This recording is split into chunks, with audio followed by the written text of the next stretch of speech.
Asia ಖಂಡದಲ್ಲೇ ಒಂದೇ ತಾಲೂಕಿನಲ್ಲಿ 4 ಜಲಾಶಯನ ಒಳಗೊಂಡಿರ್ತಕ್ಕಂಥದ್ದು, ಒಂದೇ ತಾಲೂಕಿನಲ್ಲಿ 2 ನ್ಯಾಷನಲ್ ಪಾರ್ಕ್ ಇರ್ತಕ್ಕಂಥದ್ದು, ವನ್ಯ ಸಂಪತ್ತು. ನಿಮ್ಮ ನಾಡನ್ನ ಡಾಕ್ಟರ್ ರಾಜ್ಕುಮಾರ್ ಅವರು ಗಂಧದ ಗುಡಿ ಚಲನಚಿತ್ರದಲ್ಲೇ ತೋರಿಸ್ಬಿಟ್ಟಿದ್ದಾರೆ. ಇದು ಗಂಧದ ಗುಡಿ ಅಂತೇಳಿ, ಇದು ಚಿನ್ನದ ನಾಡು ಅಂತೇಳಿ ನಾ ಹೇಳೋ ಅವಶ್ಯಕತೆ ಇಲ್ಲ. ಬಹುಶಃ ಈ ನಮ್ಮ ನಾಳ್ತಿರ್ತಕ್ಕಂಥವ್ರು ಒಮ್ಮೆ ಆತ್ಮಾವಲೋಕನ ಮಾಡ್ಕೊಬೇಕಾಗತ್ತೆ. ಎಲ್ಲವೂ ತುಂಬಿ ತುಳ್ಕಾಡ್ತಿರ್ತಕ್ಕಂಥ ಈ ನಾಡಿನಲ್ಲಿ, ಈ ಭೂಮಿ ಮೇಲೆ ಏನಾದ್ರೂ ಸ್ವರ್ಗ ಅಂತಿದ್ರೆ ಅದು ನಿಮ್ಮ ಎಚರಿಕೋಟೆ ತಾಲೂಕು ಅಂತಲೂ ಕೂಡ ಈ ಸಂದರ್ಭದಲ್ಲಿ ಬಹಳ ಹೆಮ್ಮೆಯಿಂದ ಹೇಳಲಿಕ್ಕೆ ಈ ಸಂದರ್ಭದಲ್ಲಿ ನಾನು ಬಯಸ್ತೇನೆ. ಏನಿಲ್ಲ ರೀ ನಿಮ್ಮ ಹತ್ರ, ಏನಿಲ್ಲ. ಅದೇ ನನ್ನ ಚಿನ್ನದ ನಾಡು ಕೋಲಾರದಲ್ಲಿ 4,000 ಅಡಿ ತೆಗೆದ್ರು ನೀರು ಬರ್ತಾ ಇಲ್ಲ, 100 ಅಡಿ ನೀರು ಸಿಗ್ತಾ ಇದೆ. ಇವತ್ತಿಗೂ ಇಲಾಖೆ ಕೂಗು ಹೇಳ್ತಾ ಇದೆ, ಈ ಭೂಮಿ ಮೇಲೆ ಆ ತಾಯಿಯಲ್ಲಿರ್ತಕ್ಕಂಥ ಆ ತಾಯಿಗೆ, ಆ ಮಣ್ಣಿಗೆ ತಾಯಿಯಾದಂತ ಸಾವಯವ ಇಂಗಾಲ 4% ಇದೆ ನಿಮ್ಮ ಮಣ್ಣಲ್ಲಿ. ಯಥೇಚ್ಛವಾದಂತ ವಿಷವನ್ನ ಹಾಕಿದ್ರು ಕೂಡ ಆ ತಾಯಿ ವಿಷವನ್ನೆಲ್ಲ ನುಂಗಿ ನಿಮ್ಗೆ ಅಮೃತಕ್ಕೆ ಸಮವಾದಂತ ಅನ್ನನೇ ಕೊಡ್ತಿದ್ದಾರೆ. ನಾನು ಯಾಕೆ ಈ ಸಂದರ್ಭದಲ್ಲಿ ಹೇಳ್ತಿದ್ದೀನಿ ಅಂದ್ರೆ, ನಿಜಕ್ಕೂ ಈ ತಾಲೂಕಿನ ಬಗ್ಗೆ ಮಾತಾಡ್ಲಿಕ್ಕೆ ಪದಗಳೇ ಸಾಲದು. ಹಾಗಾಗಿ ವನ್ಯ ಸಂಪತ್ತು, ನಿಸರ್ಗದ ಸೌಂದರ್ಯವನ್ನ ತನ್ನ ಮಡಿಲಲ್ಲಿ ತುಂಬಿಕೊಂಡು ತುಳ್ಕಾಡ್ತಿರ್ತಕ್ಕಂಥ ಈ ಒಂದು ತಾಲೂಕನ್ನ ನಿಜಕ್ಕೂ ಕ್ಯಾರೆಸ್ ಮಾದರಿಯಲ್ಲೇ ಕಬಿನಿ ಅಣೆಕಟ್ಟನ್ನೇನಾದ್ರೂ ಅಭಿವೃದ್ಧಿ ಪಡಿಸಿದ್ದೆ ಆಗಿದ್ರೆ ಬಹುಶಃ ಈ ತಾಲೂಕಿಗೆ ಹಿಂದುಳಿದ ಪಟ್ಟಿ ಬರ್ತಾ ಇರಲಿಲ್ಲ. ನಾನು ಈ ಸಂದರ್ಭದಲ್ಲಿ ಹೇಳಲಿಕ್ಕೆ ಬಯಸ್ತೇನೆ, ಸರ್ಕಾರ ಹಾಗೂ ಸರ್ಕಾರದ ಪ್ರತಿನಿಧಿಯಾಗಿ ನಿಮ್ಮೆಲ್ಲರಿಂದ ಚುನಾಯಿತರಾಗಿ ಹೋಗಿ ಕೂತಿರ್ತಕ್ಕಂಥ ಆ ಶಾಸಕರು ಕೂಡ ಅರ್ಥ ಮಾಡ್ಕೋಬೇಕಾಗತ್ತೆ. ಯುವ ಸಮೂಹ ಹೆಚ್ಚಿದೆ ಈ ದೇಶದಲ್ಲಿ. ಅತ್ಯಂತ ಮೂಲಭೂತ ಸಮಸ್ಯೆಗಳಲ್ಲಿ ಒಂದಾದ ಬಡತನ, ಹಸಿವಿನ ಪ್ರಮಾಣ ಎಚ್.ಡಿ.ಕೋಟೆ ತಾಲೂಕಲ್ಲಿ ತುಂಬಾ ಜಾಸ್ತಿ ಇದೆ. ನೀವು ಅರ್ಥ ಮಾಡ್ಕೋಬೇಕಾಗತ್ತೆ. ನಾವು ಸಾವಸರಿ ಕೂಗಿ ಹೇಳ್ತಿದೀವಿ, ಕೆಆರ್ಎಸ್ ಮಾದರಿಯಲ್ಲೇ ನುಗ್ಗು ಕಬಿನಿಯ ಜಲಾಶಯವನ್ನ ನೀವೇನಾದ್ರೂ ಅಭಿವೃದ್ಧಿ ಪಡಿಸಿದ್ದೆ ಆದ್ರೆ ಈ ಬ್ಯಾಕ್ ವಾಟರ್ ಇರ್ತಕ್ಕಂಥ ರೆಸಾರ್ಟ್ ಗಳಿಗೆ ಅನುಮತಿ ಕೊಡುವುದರ ಬದಲು ಈ ನುಗ್ಗು ಜಲಾಶಯ ಮತ್ತು ಕಬಿನಿ ಜಲಾಶಯವನ್ನ ನೀವೇನಾದ್ರು ಅಭಿವೃದ್ಧಿ ಪಡಿಸಿದ್ದೆ ಆಗಿದ್ರೆ ಈ ತಾಲೂಕು ಇವತ್ತು ನಮ್ಮ ಬೆಂಗಳೂರು ಕ್ಯಾಪಿಟಲ್ ಏನಿದೆ ಅಷ್ಟೇ ಪ್ರಮಾಣದ GDP-ಯನ್ನ ರಾಜ್ಯದ ಬೊಕ್ಕಸೆಗೆ ಕೊಡುವುದರಲ್ಲಿ ಯಾವುದೇ ಅನುಮಾನವೂ ಇಲ್ಲ ಅಂತ ಈ ಸಂದರ್ಭದಲ್ಲಿ ಬಹಳ ಹೆಮ್ಮೆಯಿಂದ ಹೇಳಲಿಕ್ಕೆ ನಾನು ಬಯಸ್ತೇನೆ. ಹಾಗಾಗಿ ಇಂಥ ಪುಣ್ಯದ ನಾಡಿನಲ್ಲಿ ಹುಟ್ಟಿರ್ತಕ್ಕಂಥ ನೀವೇ ಧನಿಕರು, ಭಾಗ್ಯವಂತರು ಅಂದ್ರೂ ಕೂಡ ತಪ್ಪಾಗ್ಲಾರ್ದು. ಬಹುಶಃ ಸತತವಾಗಿ ಮನುಕುಲದ ಹೊಟ್ಟೆಯ ಹಸಿವಿನ ಚೀಲವನ್ನ ತುಂಬಿಸ್ಕೊಂಡು ಬಂದಿರತಕ್ಕಂಥ ನನ್ನ ಅನ್ನದಾತ ಪ್ರಭುಗಳೇ, ಒಂದ್ ಮಾತು ಹೇಳಿದ್ದಾರೆ ಬಸವಣ್ಣನವರು, ಬಹಳ ಮುತ್ನಂತ ಮಾಡಿದ್ದಾರೆ. ಕೃಷಿ ಕೃತ್ಯ ಕಾಯಕ ಮಾಡುವ ಸದ್ಭಕ್ತರ ಪಾದಗಳ ತೋರಿಸಿ ಬದುಕಿಸಯ್ಯ, ಆತನ ತನುಸುದ್ದ, ಆತನ ಮನಸುದ್ದ, ಆತನ ಭಾವಸುದ್ದ, ಆತನ ಮನೆಯನ್ನ ಒಕ್ಕಿ ಲಿಂಗಾರ್ಚನೆ ಮಾಡದಂತ ಗುರುಗಳ ಜೀವನ ಪಾವನ ನೋಡೆಯ. ಎಂತ ಮಾತು! ಇದನ್ನ ನಾವು ಅರ್ಥ ಮಾಡ್ಕೋಬೇಕಾಗತ್ತೆ.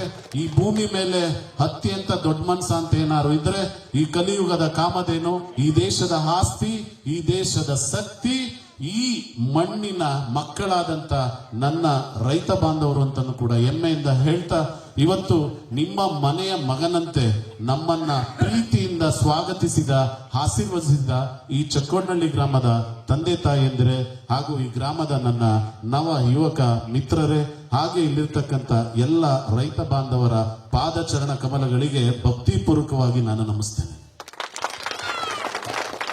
ಬಹುಶಃ ಇವತ್ತು ಮಾತಾಡ್ಲಿಕ್ಕೆ ಹೆಚ್ಚು ಸಮಯದ ಅಭಾವ ಇರೋದ್ರಿಂದ ನಾನಿಲ್ಲಿ ಮುಖ್ಯವಾಗಿ 2 ವಿಚಾರಗಳನ್ನ ಹೇಳಿ ನಾನು ಇಲ್ಲಿಂದ ನಿರ್ಗಮಿಸ್ತೇನೆ. ಬಹುಶಃ ಇವತ್ತು ಅತ್ಯಂತ ಒಂದು ಶೋಚನೀಯ ಸಂಕಷ್ಟದ ಪರಿಸ್ಥಿತಿಯಲ್ಲಿ ದೇಶಕ್ಕೆ ಸ್ವಾತಂತ್ರ್ಯ ಬಂದು 80 ವರ್ಷ ಆದ್ರೂ ಕೂಡ ಇವತ್ತು ಅತ್ಯಂತ ಕ್ಲಿಷ್ಟಕರವಾದಂತ ಶೋಚನೀಯ ಬದುಕಲ್ಲಿ ಬದುಕ್ತಾ ಇರತಕ್ಕಂತ ಒಂದೇ ಒಂದು ಸಮುದಾಯ ಅಂತ ಏನಾದ್ರೂ ಈ ಭೂಮಿ ಮೇಲಿದ್ರೆ ಅದು ನನ್ನ ರೈತ ಸಮುದಾಯ. ಬಹುಶಃ ಇವತ್ತು ಸಂಕ್ರಾಂತಿ ಹಬ್ಬ ಬಹಳ ಸಮೃದ್ಧಿಯನ್ನ ತರುವಂತ ಹಬ್ಬ. ನನಗನ್ನಿಸ್ತಾ ಇದೆ ಇದಕ್ಕೊಂದು ಮಹತ್ವ ಇದೆ, ಇದಕ್ಕೊಂದು ಆಧ್ಯಾತ್ಮಿಕ ಇದೆ. ನಮ್ಮ ಗುರುಗಳು ಹಿರಿಯರು ಹೇಳ್ತಾ ಇದ್ರು ಇದಕ್ಕೊಂದು ಸಂಪ್ರದಾಯ ಇದೆ ಅಂತೇಳಿ, ಇದಕ್ಕೊಂದು ಸಂಸ್ಕೃತಿ ಅಂತೇಳಿ. ಇವತ್ತು ಯಾರನ್ನಾದ್ರೂ ನೀವು ಸಂಕ್ರಾಂತಿ ಹಬ್ಬ ಅಂತ ಕೇಳಿ, ಏನು ಸಂಕ್ರಾಂತಿ ಹಬ್ಬ ಅಂದ್ರೆ ಎಳ್ಳು ಬೆಲ್ಲ ತಿನ್ನೋದು, ಹೆಣ್ಮಕ್ಳಿಗೆ ಹೊಸ ಬಟ್ಟೆ ಹಾಕೋದು, ಹೊಸ ಚಿನ್ನವನ್ನ ಧರಿಸೋದು, 4 ಮನೆಗೆ ಹೆಣ್ಣನ್ನ ಹಂಚೋದು, ಸಂಜೆ ಆದ್ಮೇಲೆ ಹೆಣ್ಮಕ್ಳಿಗೆ ಆರತಿ ಮಾಡೋದು, ಮನೆಗೆ ಹೋಗಿ ತಿಂದಾರಾಮ ಮಲ್ಕೊಳ್ಳೋದು, ಇಷ್ಟಕ್ಕೆ ಸೀಮಿತ ಆಗಿದೆ. ಬಹುಶಃ ಆಧುನಿಕತೆಯ ಭರಾಟೆಯಲ್ಲಿ ಪಾಶ್ಚಿಮಾತ್ಯಗಳಿಗೆ ಒಳಗಾದಂತ ನಾವು ನಮ್ಮ ಸಂಸ್ಕೃತಿಯನ್ನ ಮರಿತಾ ಇದ್ದೇವೆ, ಗುರು ಹಿರಿಯರನ್ನ ಮರಿತಾ ಇದ್ದೀವಿ, ಈ ನೆಲದ ಮಹತ್ವವನ್ನ ಮರಿತಾ ಇದ್ದೀವಿ. ಬಹುಶಃ ಇದು ಒಳ್ಳೆಯ ಬೆಳವಣಿಗೆ ಅಲ್ಲ ಅಂತೇಳಿ ನಾನಾದ್ರೂ ಕೂಡ ಹೇಳ್ತಾ, ಮುಂದಿನ ದಿನಗಳಲ್ಲಿ ಬಹಳ ಶೋಚನೀಯಾದಂತ ಬದುಕನ್ನ ನಾವು ನೋಡ್ತೇವೆ. ಹಾಗಾಗಿ ಮುಂದಿನ ದಿನಗಳಲ್ಲಾದ್ರೂ ಕೂಡ ಎತ್ತ ತಾಯಿ ವಿಷ ಹಾಕೋದು ಒಂದೇ, ಒತ್ತ ತಾಯಿ ವಿಷ ಹಾಕೋದು ಒಂದೇ. ದಯಮಾಡಿ ಈ ತಾಯಿಗೆ ವಿಷ ಆಗ್ತಿರ್ತಕ್ಕಂಥದ್ನೆಲ್ಲ ತಾವು ನಿಲ್ಲಿಸಿ ಅಂತ ಕೇಳ್ತಾ, ಇವತ್ತು ದೇಶಕ್ಕೆ 80 ವರ್ಷ ಆಗಿದೆ. ನನ್ನ ಮಾಧ್ಯಮ ಮಿತ್ರರಿದ್ದಾರೆ, ಈ ಮುಖಾಂತರ ಒಂದು ಪ್ರಶ್ನೆಯನ್ನ ಯಾರು ಕಿವಿ ಮುಟ್ಟಿಸ್ಬೇಕೋ ಗೊತ್ತಿಲ್ಲ, ಆದ್ರೆ ಈ ದೇಶದಲ್ಲಿರ್ತಕ್ಕಂಥ 73% ಹೃದಯವಂತರು ಇದೊಂದು ಮಾತನ್ನ, ಅದು ನನ್ನ ಅನ್ನದಾತ ಹೃದಯವಂತರು, ನನ್ನ ಅನ್ನದಾತರ ಮಕ್ಕಳು ಈ ಮಾತನ್ನ ಅರ್ಥ ಮಾಡ್ಕೊಬೇಕಾಗತ್ತೆ. ಬಹುಶಃ ನಾವಿವತ್ತು 80 ವರ್ಷದ ಸ್ವಾತಂತ್ರ್ಯೋತ್ಸವದ ಸಂಭ್ರಮದಲ್ಲಿದ್ದೀವಿ. ಇವತ್ತು ನಾನು ಆಗ್ಲೇ ಕೇಳಿದೆ ನಿಮಗೆ ರೈತನಾಗಿ ಹುಟ್ಟೋದು ವರನ ಸಾಪನೂ ಗೊತ್ತಿಲ್ಲ. ಇಲ್ಲಿ ಕೂತಿರೋರ್ಗೆ ಕೇಳ್ತೇನೆ ನಾನು, ಇಲ್ಲೆಲ್ಲ ಕೂತಿರ್ತಕ್ಕಂಥವ್ರು 90% ರೈತರಿದ್ದೀರಿ. ಕೃಷಿ, ನೀವು ಮಾಡ್ತಿರ್ತಕ್ಕಂಥ ಕೃಷಿ ಉದ್ಯಮನ ಬದುಕ,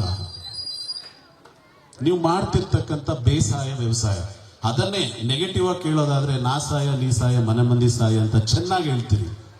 ಆದ್ರೆ ನಿಮಗೆ ಗೊತ್ತಿರಲಿ, ಇಲ್ಲಿ ತನಕ 80 ವರ್ಷ ಆದ್ರೂ ಈ ದೇಶದ ಈ ಮಣ್ಣಿನ ಮಕ್ಕಳಿಗೆ ನಾನ್ ಮಾಡ್ತಾ ಇರತಕ್ಕಂಥ ಕಾಯಕ ಇದು ಉದ್ಯಮನ ಅಥವಾ ಬದುಕ ಎಂಬ ಒಂದು ಪ್ರಶ್ನೆಗೆ ಇನ್ನು ಉತ್ತರ ಹುಡ್ಕೊಂತಕ್ಕಂಥ ನಿಟ್ಟಿನಲ್ಲಿ ನನ್ನ ರೈತರು ಸೋಲ್ತಿದ್ದಾರೆ. ನಾನು ಕೂಗ್ ಹೇಳ್ತೀನಿ, ಇಲ್ಲಿ ಕೃಷಿ ಸೋಲ್ತಾ ಇಲ್ಲ ಸ್ನೇಹಿತರೆ, ಕೃಷಿ ಸಾಯ್ತಾ ಇಲ್ಲ. ಇಲ್ಲಿ ಸಾಯ್ತಾ ಇರ್ತಕ್ಕಂಥದ್ದು ನನ್ನ ರೈತರು, ಸೋಲ್ತಿರ್ತಕ್ಕಂಥದ್ದು ನನ್ನ ರೈತರು.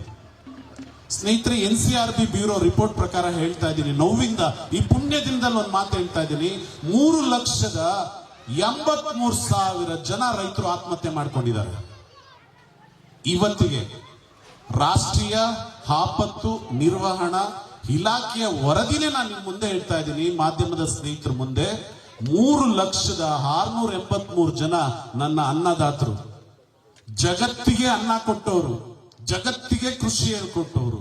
ಇವತ್ತು ಅತ್ಯಂತ 365 ದಿನನೂ ಕೃಷಿ ಯೋಗ್ಯವಾಗಿ ಮಾಡುವಂತ ಜಾಗ ಏನಾದ್ರು ಇದ್ರೆ ಅದು ಈ ದಕ್ಕನ್ ಪ್ರಸ್ಥಭೂಮಿ. ನಿಮಗೆ ಸ್ವಿಟ್ಜರ್ಲ್ಯಾಂಡ್ ಅಲ್ಲಿ 9 ತಿಂಗಳು ಕೃಷಿ ಮಾಡ್ಲಿಕ್ಕೆ ಆಗಲ್ಲ, ಆಸ್ಟ್ರೇಲಿಯಾದಲ್ಲಿ 6 ತಿಂಗಳು ಮಾಡಕ್ಕಾಗಲ್ಲ, ಅಮೆರಿಕದಲ್ಲಿ 7 ತಿಂಗಳು ಮಾಡಕ್ಕಾಗಲ್ಲ.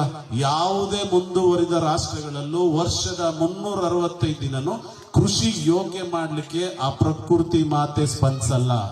ನೀವೆಷ್ಟು ಪುಣ್ಯವಂತರು ಯೋಗ್ಯವಂತರು ಅಂತ ನಿಮ್ಗೆ ಏನಾದ್ರು ಗೊತ್ತೇನ್ರಿ? ಈ ಮಣ್ಣಲ್ಲಿ ಹುಟ್ಟಿದಿರಿ, 365 ದಿನ ಕೃಷಿ ಮಾಡ್ಬೋದಾ?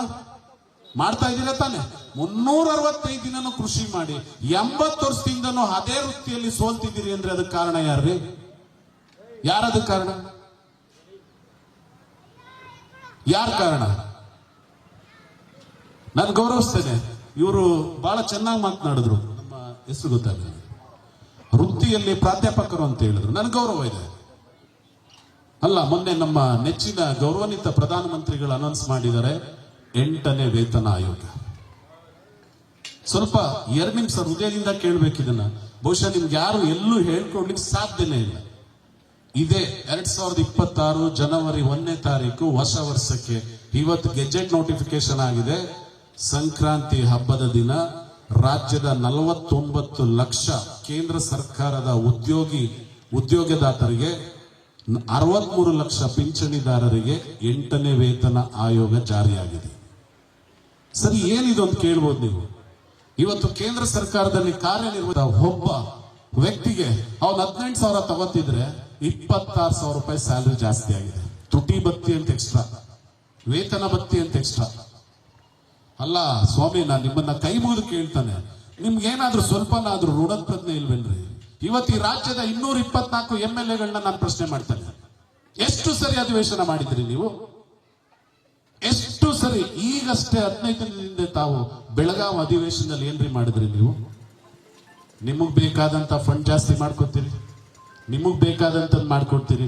ಅಲ್ಲ, 80 ವರ್ಷದಿಂದನೂ ಇದೇ ವೃತ್ತಿಯಲ್ಲಿ ಎಷ್ಟೇ ಬಾರಿ ಸೋತ್ರು, ಮತ್ತೊಮ್ಮೆ ಆ ತಾಯಿಯನ್ನ ನಂಬಿ ಪದೇ ಪದೇ ಸೋತ್ರು, ಕಡೆ ಪಕ್ಷ ಆ ಮಡದಿಯ ತಾಯಿಯ ತಾಳಿಯನ್ನಾದ್ರೂ ಹಣ ಇಟ್ಟು ಕೃಷಿ ಮಾಡ್ತಿದ್ದಾನಲ್ರಿ, ಅವ್ರ ಬಗ್ಗೆ ನಿಮಗೆ ಕಣ್ಣು ಕಾಣಲೇ ಇಲ್ವೇನ್ರಿ? ಒಂದಿನನಾದ್ರೂ ಕಾಸ್ಟ್ ಆಫ್ ಕಲ್ಟಿವೇಶನ್ ಒಂದಿನನಾದ್ರೂ ಅಧಿವೇಶನದಲ್ಲಿ ಈ ನೆಲ ಕಂಡ ಒಬ್ಬ ಧೀಮಂತ ನಾಯಕ ಬರೀ ಟೊಮೊಟೊಗಾಗ ಖರ್ಚು ಬಗ್ಗೆ ಚರ್ಚೆ ಮಾಡ್ಲಿಲ್ವಂದ್ರಿ ಅಧಿವೇಶನದಲ್ಲಿ? ಟೊಮೊಟೊಗೆ ಎಷ್ಟು ಖರ್ಚಾಗುತ್ತೆ ಅನ್ನೋದು ಒಂದಿನ ಅಧಿವೇಶನದಲ್ಲಿ ಚರ್ಚೆ ಮಾಡ್ಲಿಲ್ಲ. ಇವತ್ತು ಪ್ರತಿ 10 ವರ್ಷಕ್ಕೊಮ್ಮೆ 1952ರಿಂದ ಇವತ್ತು 2026ವರೆಗೆ 8ನೇ ವೇತನ ಆಯೋಗ ಕೊಡ್ತಾ ಇದೀರಿ. ಕೊಡಿ, ಸಂತೋಷ. ನಮ್ಗೇನಾದ್ರ ಬಗ್ಗೆ ಯಾವುದೇ ಆಕ್ಷೇಪಣೆ ಇಲ್ಲ. ನಾವು ಗೌರವಿಸ್ತೇನೆ. ಬೇಕು ಶಿಕ್ಷಕರು, ನಮ್ಮ ಸರ್ಕಾರಿ ನೌಕರರು ಎಲ್ಲರೂ ಬೇಕು. ಇವತ್ತು ಸರ್ಕಾರಿ ನೌಕರರಿಗೆ ವೇತನ ಇದೆ, ಸಂಬಳ ಇದೆ, ವೇತನ ಆಯೋಗ ಇದೆ. ಖಾಸಗಿ ಉದ್ಯೋಗದಾರರಿಗೆ ಇನ್ಕ್ರಿಮೆಂಟ್ ಇದೆ, ಇನ್ಸೆಂಟಿವ್ ಇದೆ. ಪಾಪ ಬೆಳಗ್ಗೆ ತಿಂಡಿ ಕೊಡ್ತಾನೆ, ಮಧ್ಯಾಹ್ನ ಊಟ ಕೊಡ್ತಾನೆ, ರಾತ್ರಿ ನೀವು ಮಲಿಕಂಬೇಕಾದ್ರೆ ಊಟ ಕೊಡ್ತಾನಲ್ಲ. ಈ ತಪ್ಪಿಗೆ ಅವನ್ಗೇನು ಬೇಡವೇನ್ರಿ? ಅವನು ಮನುಷ್ಯನೇ ಅಲ್ವಾ? ಎಷ್ಟು ದಿನ ಸಾಲದಲ್ಲೇ ಹುಟ್ಟಬೇಕು, ಸಾಲದಲ್ಲೇ ಸಾಯ್ಬೇಕು? ಅವನು ಎಷ್ಟು ದಿನ ಸಾಯ್ಬೇಕ್ರಿ? ಅವನು ಒಂದ್ ಕೆಲಸ ಮಾಡಿ, ಎಲ್ಲ ರೈತರದ್ದು ಒಂದು ಪಟ್ಟಿ ಮಾಡ್ಬಿಡಿ, ಈ ದೇಶದಲ್ಲಿರೋದನ್ನ ಎಲ್ರಿಗೂ ಮರಣ ಶಾಸನ ಕೊಟ್ಬಿಡಿ, ನೀವೇ ಚೆನ್ನಾಗಿ. ಯಾಕೆಂದ್ರೆ ಇವತ್ತು ಈ ಗಂಡಾಂತರದಿಂದ ಪಾರ್ ಮಾಡೋ ಯೋಗ್ಯತೆ ನಿಮ್ಗಿಲ್ಲ. ಯಾಕೆಂದ್ರೆ ಇವತ್ತು ಮಾತನಾಡ್ಬೇಕಾಗಿದೆ ಈ ಪುಣ್ಯಭೂಮಿ ಕರ್ಮಭೂಮಿಯಲ್ಲಿ. ಇವತ್ತು ಅನ್ನದಾತನ ನೋವನ್ನ, ಕೂಗನ್ನ, ಈ ಸಮಸ್ಯೆಯನ್ನ ನಿವಾರಣೆ ಮಾಡೋ ಯೋಗ್ಯತೆ ನಿಮ್ಗಿಲ್ಲ. ನಿಮ್ ಕೈಲಿ ಆಗೋದು ಇಲ್ಲ. ಇಲ್ಲ, ಒಳ್ಳೆ ಬೆಳೆನ ಸೃಷ್ಟಿ ಮಾಡ್ಕೊಡಕ್ಕೂ ಆಗಲ್ಲ. ಅವ್ರು ಕಷ್ಟಪಟ್ಟು ಬೆಳೆದ ಬೆಳೆಗೆ ಬೆಲೆ ಕೊಡೋ ಯೋಗ್ಯತೆನೂ ನಿಮ್ ಕೈಲಿಲ್ಲ. ನಿಮ್ ಕೈಲಿ ಆಗೋದಿಲ್ಲ, ಬಿಟ್ಬಿಡಿ. ಯಾರು ಕೇಳಿದ್ರು ನಿಮ್ನ ಸಾಲ ಮನ್ನಾ ಮಾಡಿ ಅಂತ? ರೈತನಿಗೆ ಬೇಕಾದಂತ 3 ಕೊಡ್ರಿ. ನಿಮ್ಗೆ ಎಷ್ಟು ಕೋಟಿ ಸಾಲ ಬೇಕು? ನನ್ನ ರೈತ ಕೊಡ್ತಾನೆ. ಎಷ್ಟು ಬೇಕು ನಿಮ್ಗೆ? ಈ ವರ್ಷದ ಬಜೆಟ್ ಎಷ್ಟು? ಅದ್ರಲ್ಲಿ ಕೃಷಿಗೆ ಎಷ್ಟು ಕೊಟ್ಟಿದ್ದೀರಿ ನೀವು? ಯಾ ಕಟ್ಟೆ ಕಡೆಯ ನನ್ನ ಅನ್ನದಾತನ ಮುಟ್ಟಿದೆ? ಬಹುಶಃ ನಾನು ಕಳೆದ ಬಾರಿ ಇಲ್ಲೆಲ್ಲೋ ಒಂದ್ಸರಿ ಕಾಡು ಪ್ರಾಣಿಯಿಂದ ಆದಂತ ಈ ತಾಲೂಕಲ್ಲಿ ಅತಿ ಗಂಭೀರವಾದಂತ ಸಮಸ್ಯೆ ಮಾನವ ಮತ್ತು ಪ್ರಾಣಿ ಸಂಘರ್ಷ ತೆಗಿರಿ. ಇವತ್ತು ಈ 16ನೇ ವಿಧಾನಸಭಾ ಚುನಾವಣೆ 2028ಗೆ ಬರ್ತಿದೆ. ಇಲ್ಲಿವರೆಗೆ ಹುಲಿ, ಚಿರತೆ, ಆನೆಯಿಂದ ದಾಳಿಯಾದಂತ ಕುಟುಂಬಕ್ಕೆ ಎಷ್ಟು ಕೊಟ್ಟಿದ್ದೀರಣ್ಣ? ಅದೇ ಒಬ್ಬ IAS ಆಫೀಸರ್ ಅಧಿಕಾರಿ ಸತ್ರೆ SIT ತನಿಖೆ ಮಾಡ್ತೀರಿ. ಇಲ್ಲಿವರೆಗೆ 3,83,000 ಜನ ಸತ್ರಲ್ಲ ಸ್ವಾಮಿ. ಯಾವ್ದಾದ್ರು ಒಂದು ವರದಿ, ಒಂದು ಆಯೋಗ, ಒಂದು ತನಿಖೆ ಮಾಡೋ ಯೋಗ್ಯತೆ ನಿಮ್ಗಿದೆಯಾ? ನಾನು ಒಂದು ಮಾತು ಹೇಳ್ತೀನಿ. ಇವತ್ತು ನಮ್ಮ ರೈತರು ಒಂದು ನಿರ್ಧಾರ ಮಾಡ್ತಾರೆ, ನಾಳೆಯಿಂದ ನಾನು ಬೆಳಿತೇನೆ, ಬರೀ ನಾನೇ ತಿಂತೇನೆ. ಏನಾಗ್ಬೋದು? ಬೆಳಿತೀವಿ, ಬಟ್ ಮಾರಾಟ ಮಾಡಲ್ಲ, ನಾವೇ ತಿಂತೀವಿ. ಏನ್ ಮಾಡ್ತೀರಿ ಹೇಳಿ? ನಾಳೆ ಏನ್ ತಿಂತೀರಿ? ಇವತ್ತು ರಾತ್ರಿ 8ವರೆಗೆ ಡಿನ್ನರ್ ಮಾಡ್ಬೇಕಲ್ಲ, ಏನ್ ಮಾಡ್ತೀರಿ? ಏನ್ ಅನ್ಕೊಂಡ್ಬಿಟ್ಟಿದ್ದೀರಾ? ಇದು ಏನ್ ಯಾರು ಹೇಳೋರಿಲ್ಲ ಕೇಳೋರಿಲ್ಲ ಅಂತನಾ? ನೀವು ಆಡಿದ್ದೆ ಆಟನಾ? ಇದೆಲ್ಲ ಒಳ್ಳೆಯ ಬೆಳವಣಿಗೆ ಎಲ್ಲ. ವರ್ಷದ ಮೊದಲ ಹೊಸ್ತಿನಲ್ಲಿ ನಾವಿದ್ದೇವೆ, ವರ್ಷದ ಮೊದಲನೇ ಹಬ್ಬದಲ್ಲಿ ನಾವಿದ್ದೇವೆ. ಇವತ್ತು ಗ್ರಾಹಕ ಸಂತೃಪ್ತಿ ಆದ್ರೆ ಮಾತ್ರ ರೈತ ಸಮೃದ್ಧಿ ಆಗ್ಲಿಕ್ಕೆ ಸಾಧ್ಯ ಎಂಬ ಅರಿವು ನಿಮಗೆ ಬರಬೇಕಾಗಿದೆ. ಇವತ್ತು ಏನ್ ರೈತನ ಸಮೃದ್ಧಿ ಮಾಡ್ತಿದ್ದೀರಿ? ದಯಮಾಡಿ ನಾನು ಕೇಳ್ಕೊಳ್ಳೋದು ಇಷ್ಟೇ, ನೀವು 8ನೇ ವೇತನ ಆಯೋಗವನ್ನ ಜಾರಿ ಮಾಡಿದಿರಲ್ಲ, ಅದೇ ರೀತಿ ನಮ್ಮ ಹಸಿರು ಕ್ರಾಂತಿ ಅಧಿಕಾರ ಸ್ವಾಮಿನಾಥ್ ಅವರು ಒಂದು ವರದಿ ಕೊಟ್ರಲ್ಲ, ಹೆಚ್ಚು ಕಮ್ಮಿ 20 ವರ್ಷ ಆಯ್ತಲ್ಲ. ಬಿಜೆಪಿ ಸರ್ಕಾರ ಆಗ್ಬೋದು, ನಾನು ಇವತ್ತು ರಾಜಕೀಯ ಬಗ್ಗೆ ಮಾತಾಡ್ತಲ್ಲ, ಬಟ್ ಮಾತಾಡ್ಲೇಬೇಕಾಗಿದೆ. ರಾಜಕೀಯ ಅಲ್ಲ, ಇವತ್ತು ನಾವ್ ಎಲ್ಲಾ ಸರ್ಕಾರ ನೋಡಿದ್ವಲ್ಲ. ಇವತ್ತು ಸ್ವಾಮಿನಾಥನ್ ವರದಿ ಕೊಟ್ರಲ್ಲ, MSP ಕೊಡಿ ಅಂತ, ಕನಿಷ್ಠ ಬೆಂಬಲ ಬೆಲೆ, ಕನಿಷ್ಠ ಬೆಂಬಲ ಬೆಲೆ. 80 ವರ್ಷಕ್ಕೆ 22 ಬೆಳೆಗಳಿಗೆ ಮಾತ್ರ ಕೊಟ್ಟಿದ್ದೀರಿ ನೀವು ಕನಿಷ್ಠ ಬೆಂಬಲ ಬೆಲೆ. ಸಾಕ? 200 ಬೆಳೆ ಇದೆ, ನಮ್ಮ ರೈತ ಬೆಳೀತಿರೋದು 200 ಬೆಳೆ ಇದೆ, ಅದರ 10% ಇಲ್ಲ ನೀವು ಕೊಟ್ಟಿರ್ತಕ್ಕಂಥದ್ದು. ಬಹುಶಃ ನಾನು ಪರಿಪರಿಯ ಕೈ ಮುಗಿದು ಕೇಳ್ತಾನೆ ನಮ್ಮನ್ನ ಆಳ್ತಾ ಇರ್ತಕ್ಕಂಥ ಸರ್ಕಾರಗಳಿಗೆ, ಇನ್ ಮುಂದಿನ ದಿನಗಳಲ್ಲಾದ್ರೂ ರೈತರ ಕಷ್ಟ ಕಾರ್ಪಣ್ಯಗಳನ್ನ ಅರ್ಥ ಮಾಡ್ಕೊಳ್ಳಿ, ಅವ್ರಿಗೂ ಬದುಕಲು ಅವಕಾಶ ಮಾಡ್ಕೊಡಿ. ಅವರು ಚೆನ್ನಾಗಿರ್ಬೇಕು, 4ರಂತೆ ಬದುಕಬೇಕು. ನನ್ನ ರೈತನು ಸಮಾಜದಲ್ಲಿ 4ರಂತೆ ಬದುಕಬೇಕು, ಒಳ್ಳೆ ಬಟ್ಟೆ ಹಾಕ್ಬೇಕು, ಒಳ್ಳೆ ಯೋಗ್ಯವಾದಂತ ಬದುಕನ್ನ ನಡೆಸಬೇಕು. ಕಡೆ ಪಕ್ಷ ಏನೇ ಬಂದ್ರು ಕೂಡ ಕ್ಯಾರ್ ಹಾಸ್ಪಿಟ್ಲು, ಚೆಲುವಂಬ ಹಾಸ್ಪಿಟ್ಲಿಗೆ ಹೋಗ್ಬಾರ್ದ್ರಿ. ಅವರು ಕೂಡ ಮಲ್ಟಿ ಸ್ಪೆಷಾಲಿಟಿ ಹಾಸ್ಪಿಟ್ಲ್ ಅಂತ ಏನಿದೆ, ಅಪೋಲೋ ಮಣಿಪಾಲ್ಗೆ ಹೋಗ್ಬೇಕ್ರಿ. ಯಾವಾಗ್ರಿ ಹೋಗೋದು ನಮ್ಮ ಅನ್ನದಾತ? ಮಣಿಪಾಲ್ಗೂ ಅಪೋಲೋಗೂ. ಇವತ್ತು ನನ್ನ ರೈತರ ವಾರ್ಷಿಕ ವರಮಾನ, ಮಾಸಿಕ ವರಮಾನ 6,000 ಇಲ್ಲ. ಹೇಗೆ ಜೀವನ ಮಾಡೋದು? ಹೇಗೆ ಜೀವನ ಮಾಡೋದು? ಸೊ ದಯಮಾಡಿ ನಾನು ಕೇಳ್ಕೊಳ್ಳೋದು ಇಷ್ಟೇ, ಇವತ್ತು ಈ ಪುಣ್ಯಭೂಮಿ ಕರ್ಮಭೂಮಿಯಿಂದನೇ ಒಂದು ಅಭಿಯಾನ ಪ್ರಾರಂಭ ಆಗಲಿ. ಈ ಒಂದು ಏನು ವನಸಿರಿ ನಾಡಿಂದೆ ಒಂದು ಎಲ್ಲಾ ಸಂಪತ್ತುಗಳನ್ನ ಕ್ರೋಢೀಕರಿಸಿಕೊಂಡಿರತಕ್ಕಂಥ ಬಹಳ ಅತ್ಯಂತ ಫಲವತ್ತಾದ ಭೂಮಿ ಸ್ವರ್ಗ ಅಂತ ಏನಿದೆ, ಇಲ್ಲಿಂದನೇ ರೈತರ ಬದುಕು ಬದಲಾಗ್ಲಿ. ನಾಳೆಯಿಂದನಾದ್ರೂ ಈ ಸಂಕ್ರಾಂತಿ ಹಬ್ಬದ ಸುಗ್ಗಿ ಹಬ್ಬ ನಾವೇನ್ ಮಾಡಿದೀವಿ, ಬಹುಶಃ ನಾವು ಯಾವತ್ತೂ ಈ ರೀತಿ ಕಠಿಣವಾಗಿ ಮಾತನಾಡ್ತಕ್ಕಂಥದ್ದಿಲ್ಲ. ಬಟ್ ಇವತ್ತು ಮಾತಾಡ್ಬೇಕಾಗಿದೆ, ಸುಗ್ಗಿ ಹಬ್ಬದಲ್ಲಾದ್ರೂ ಮಾತನಾಡ್ಬೇಕಾಗಿದೆ. ಈ ಸುಗ್ಗಿಯ ಸೊಡಗನ್ನ ರಾಜ್ಯದ ಎಲ್ಲ ಜನತೆಗೂ ತೋರ್ಸೋದಷ್ಟೇ ಅಲ್ಲ, ಈ ಸುಗ್ಗಿಯ ಹಿಂದೆ ಆ ಬೆವರಿನ ಕಥೆ ಏನಿದೆ ಎಂಬುದ ಒಂದು ಸ್ವಾದಿಷ್ಟವನ್ನ ತೆರೆದಿಡ್ತಕ್ಕಂಥ ನಿಟ್ಟಿನಲ್ಲಿ ಬಹಳ ಅಮೂಲ್ಯವಾದಂತ 2 ವಿಚಾರಗಳನ್ನ ನಿಮ್ ಮುಂದೆ ಹೇಳೋಗ್ತಾ ಇದ್ದೀನಿ. ಈ ದೇಶದ ಆಧಾರ ಸ್ತಂಭಗಳಲ್ಲಿ ರೈತ ಬಿಟ್ರೆ ನೆಕ್ಸ್ಟ್ ನನ್ನ ಯುವಕರು ಬರ್ತೀರಿ. ತಾವು ಯೋಚನೆ ಮಾಡ್ಬೇಕಾಗತ್ತೆ, ಪ್ರಶ್ನೆ ಮಾಡ್ಬೇಕಾಗತ್ತೆ. ನಾಳೆ ನಮಗೂ ಬದುಕಲಿಕ್ಕೆ ಹಕ್ಕಿದೆ. ನನ್ನ ಹಕ್ಕು ನನ್ನ ಬದುಕು.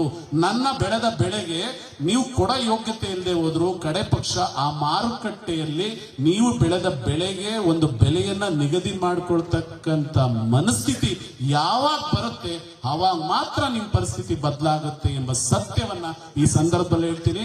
ಇನ್ನೂ 100 ವರ್ಷ ಕೊಟ್ಟರು ಸರ್ಕಾರ ರೈತ ಬೆಳೆದ ಬೆಳೆಗೆ ಬೆಲೆ ಕೊಡ್ಲಿಕ್ಕೆ ಸಾಧ್ಯವಿಲ್ಲ. ಯಾಕೆಂದ್ರೆ ಗ್ರಾಹಕರ ಹಿತಾಸಕ್ತಿಯನ್ನ ಎತ್ತಿಡಿಯುತ್ತೆ ವಿನ ಸರ್ಕಾರ ಹಣದುಬ್ಬರದ ಯೋಚನೆ ಮಾಡುತ್ತೆ ವಿನ ಸರ್ಕಾರ ರೈತ ಬೆಳೆದ ಬೆಳೆಗೆ ಬೆಲೆ ಕೊಡಬೇಕು ಎಂಬ ಚಿಂತನೆ, ಇಚ್ಛಾಸಕ್ತಿ, ಹಿತಾಸಕ್ತಿ ಅವರಲ್ಲಿ ಇದ್ರೂ ಕೂಡ ಅದನ್ನ ನಿಭಾಯಿಸತಕ್ಕಂತ ನಿಟ್ಟಿನಲ್ಲಿ ಸಾಧ್ಯವೇ ಇಲ್ಲ ಎಂಬ ಅಂಕಿ ಅಂಶಗಳನ್ನ ಕುರಿತು ಅದರೆಲ್ಲ ವಿಶ್ಲೇಷಣೆಗಳನ್ನ ನಾವೆಲ್ಲ ತಜ್ಞರ ಜೊತೆ ಚರ್ಚೆ ಮಾಡಿ ಇವತ್ತು ನಾನು ಈ ಪುಣ್ಯಭೂಮಿ ಕರ್ಮಭೂಮಿಯ ಚಕ್ಕೋಡಹಳ್ಳಿ ಗ್ರಾಮದಲ್ಲಿ ನಾನು ಹೇಳಿ ಹೋಗ್ತಾ ಇದ್ದೀನಿ. ದಯಮಾಡಿ ನೀವು 4 ಗಂಟೆ ಬದುಕಬೇಕು ಅಂದ್ರೆ, ನೀವು ಸಿರಿವಂತರಾಗಬೇಕು ಅಂದ್ರೆ, ನಾಳೆ ನನ್ನ ಅನ್ನದಾತರ ಮಕ್ಕಳು ಬೆಳಿಬೇಕು, ಅವರು ಬದುಕಬೇಕು ಅಂದ್ರೆ ನಿಜವಾಗ್ಲೂ ಕೃಷಿ ಉದ್ದಿಮೆ ಆಗ್ಬೇಕು. ಕೃಷಿ ಉದ್ದಿಮೆ ಆಗದ ಹೊರತು, ರೈತ ಉದ್ಯಮಿ ಆಗದ ಹೊರತು ಯಾವುದೇ ಕಾರಣಕ್ಕೂ ರೈತ ಸಮಾಜದಲ್ಲಿ 4 ಗಂಟೆ ಬದುಕಲಿಕ್ಕೆ ಸಾಧ್ಯವೇ ಇಲ್ಲ ಎಂಬ ಸತ್ಯವನ್ನ ಇವತ್ತು ಚಕ್ಕೋಡಹಳ್ಳಿ ಗ್ರಾಮದ ಅನ್ನದಾತರ ಸಮ್ಮುಖದಲ್ಲಿ ಹೇಳಿ, ಇದು ರಾಜ್ಯದ 6022 ಪಂಚಾಯಿತಿಗಳಲ್ಲೂ ಕೂಡ ಈ ಸತ್ಯದ ಅರಿವನ್ನ ಅರ್ಥ ಮಾಡಿಕೊಂಡು ಕೇವಲ ಲೋಕಸಭೆ ವಿಧಾನಸಭೆಗೆ ಅಷ್ಟೇ ಅಲ್ಲ, ಗ್ರಾಮ ಸಭೆಗಳಲ್ಲೂ ಕೂಡ ರೈತರ ಮೂಲಭೂತ ಸಮಸ್ಯೆಗಳ ಬಗ್ಗೆ ಚರ್ಚೆ ಆಗ್ಲಿ. ನಾಳೆಯಿಂದ ರೈತ ಅನುಭವಿಸಿರ್ತಕ್ಕಂಥ ಯಾತನೆಗೆ, ನೋವಿಗೆ ಆ ತಾಯಿ ಚಾಮುಂಡೇಶ್ವರಿ ತಂಗಿ ಏನ್ ಇವತ್ತು ನಿಮ್ ತಾಲೂಕಲ್ಲಿ ನೆಲೆಸಿದ್ದಾಳೆ ಚಿಕ್ಕದೇವಮ್ಮ, ನಾಳೆಯಿಂದನಾದ್ರೂ ನಿಮ್ ಬದುಕಿನ ಒಂದು ಬಂಗಾರ ಮಾಡ್ಲಿ, ಒಂದು ಚೈತನ್ಯ ಕೊಡ್ಲಿ, ಹೊಸ ಬೆಳಕನ್ನ ಕೊಡ್ಲಿ ಅಂತ ಹೇಳಿ ನಾನು ಪ್ರೀತಿಯಿಂದ ಆ ತಾಯಿಯಲ್ಲಿ ಪರಿಪರಿಯಾಗಿ ಬೇಡ್ತಾ, ಎಲ್ಲಿ ಹೆಣ್ಣು ಮಕ್ಕಳನ್ನ ಗೌರವಿಸ್ತಾರೋ ಅಲ್ಲಿ ಎಲ್ಲಾ ದೇವತೆಗಳು ನೆಲೆಸಿರ್ತಾರೆ. ಅಂತ ದೇವತೆಗಳನ್ನ ನಾವಿವತ್ತು ಗೌರವಿಸೋಣ, ಅಂತ ದೇವತೆಗಳನ್ನ ಪೂಜಿಸೋಣ ಅಂತ ಹೇಳಿ ಇವತ್ತೇನು ನಮ್ಮನ್ನ ಪ್ರೀತಿಯಿಂದ ಇವತ್ತು ಚಕ್ಕೋಡಹಳ್ಳಿ ಗ್ರಾಮದಲ್ಲಿ ನಮ್ಮ ರೈತ ಕಲ್ಯಾಣ ಸಂಘದ ನಾಮಫಲಕ ಮತ್ತು ಸಂಘದ ಉದ್ಘಾಟನೆಯನ್ನ ಮಾಡಿದಿರಿ. ಇದಕ್ಕೆ ಯಾವತ್ತು ನನ್ನ ಉಸಿರಿರೋವರೆಗೂ ನಿಮ್ ಜೊತೆ ಋಣಿಯಾಗಿರ್ತೇನೆ ಎಂಬ ಮಾತನ್ನ, ಜೊತೆಗೆ ನಿಮ್ಮ ಮನೆಯ ಅಥವಾ ಈ ಗ್ರಾಮದ ಮಗನಾಗಿ ನಿಮ್ಮೊಂದಿಗೆ ನಾನು ಯಾವಾಗಲೂ ನಿಮ್ಮೊಂದಿಗೆ ಇರ್ತೇನೆ ಅಂತ ಕೂಡ ಈ ಸಂದರ್ಭದಲ್ಲಿ ನಾನು ಹೆಮ್ಮೆಯಿಂದ ಕೂಡ ಈ ಸಂದರ್ಭದಲ್ಲಿ ಹೇಳಿಕೆ ಬಯಸ್ತೇನೆ. ಇಂತಹ ನೈಜ, ಇಂಟ್ರೆಸ್ಟಿಂಗ್ ಹಾಗೂ ಕ್ಯೂರಿಯಾಸಿಟಿ ಸುದ್ದಿಗಳು ನಿಮಗೆ ಸಿಗಬೇಕು ಅಂದ್ರೆ ಇಂಡಿಯಾ ಫಸ್ಟ್ ಟಿವಿ ಸಬ್ಸ್ಕ್ರೈಬ್ ಮಾಡಿ. ಒಂದು ಲೈಕ್ ಕೊಟ್ಟು ವಿಡಿಯೋ ಶೇರ್ ಮಾಡುವ ಮೂಲಕ ನಮ್ಮನ್ನು ಮತ್ತಷ್ಟು ಪ್ರೋತ್ಸಾಹಿಸಿ. ಇಂಡಿಯಾ ಫಸ್ಟ್, ನಿರ್ಭೀತಿಯಿಂದ ನಿಮಗಾಗಿ.